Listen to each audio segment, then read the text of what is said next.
Come back with me to a time when the universe as we knew it first came into view. That is, as it was portrayed on television. We had just begun exploring outer space in reality. It was all new to us. We'd seen things in telescopes for years, but now we were sending men into outer space. The rockets were huge, but by the time the Apollo rockets finally made it to the moon, television had taken us to several planets, and we saw new life and new civilizations. My first encounter with space aliens was on Lost in Space in 1965. Aliens were weird. Green women with no hair, gold men with no hair, weird reptilian-looking aliens, and even weirder-looking aliens. And in space on TV, you saw cool robots like Robert from Fireball XL5 in 1962. Robert is the one on the left. The robot on Lost in Space. Alien robots. Robot-to-robot confrontations. And if you had access to British TV, Doctor Who treated us to several mechanical hybrid robot types. In 1966, Star Trek also presented to us weird aliens and green women, although the green women had hair. But there were no robots, just androids. But Star Trek had weird, inexplicable phenomena like junk left drifting in outer space that spent all of its time destroying planets and eating starships. It looked like you were looking straight into hell. You didn't want this monster showing up on your viewing screen. Now, every spaceship in the 1960s had a doctor on board. On Star Trek, of course, it was Dr. McCoy, who was always taking care of everybody's illnesses. On board the Jupiter 2 in Lost in Space was Dr. Smith, but he seemed to cause more pain than cure it, and was rather two-faced. And of course on Doctor Who, the captain was the Doctor. He was the whole crew.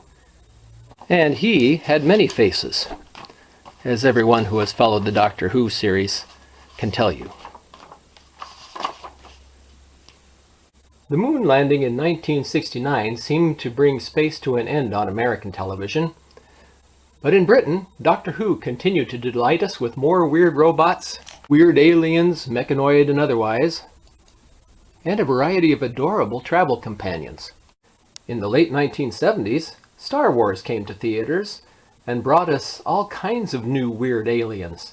And they brought droids, which were just as cool as robots, but that was in theaters.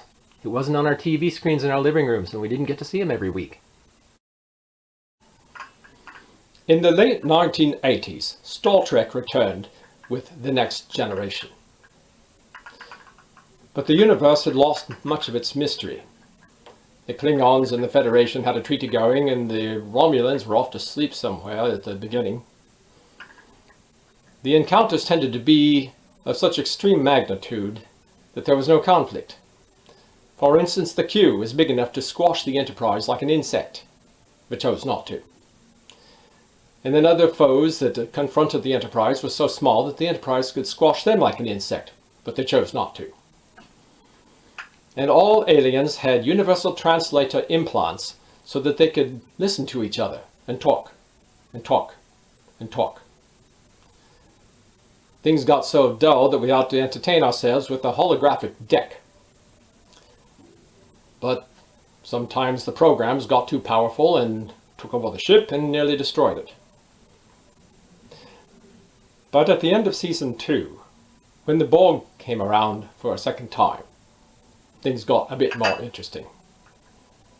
Cheers.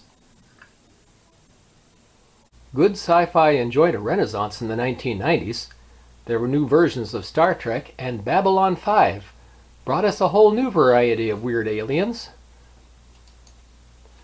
and epic space battles. And the same could be said for the series Farscape, and they brought back something we hadn't seen for a while: oddly colored, bald alien women.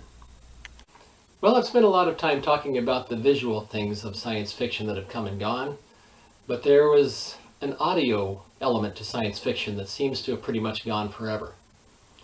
The means to make it still exists. It's called a theremin. This is a mock-up of a theremin. It's not really a theremin. It was named after a Russian inventor. He invented this in the early 20th century.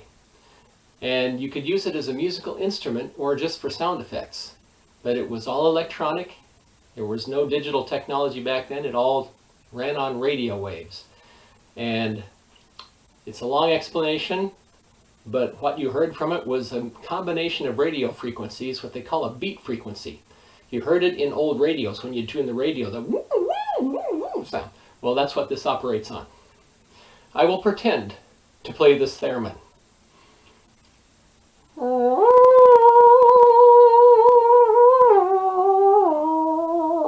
Now, what kind of images does that create in your mind?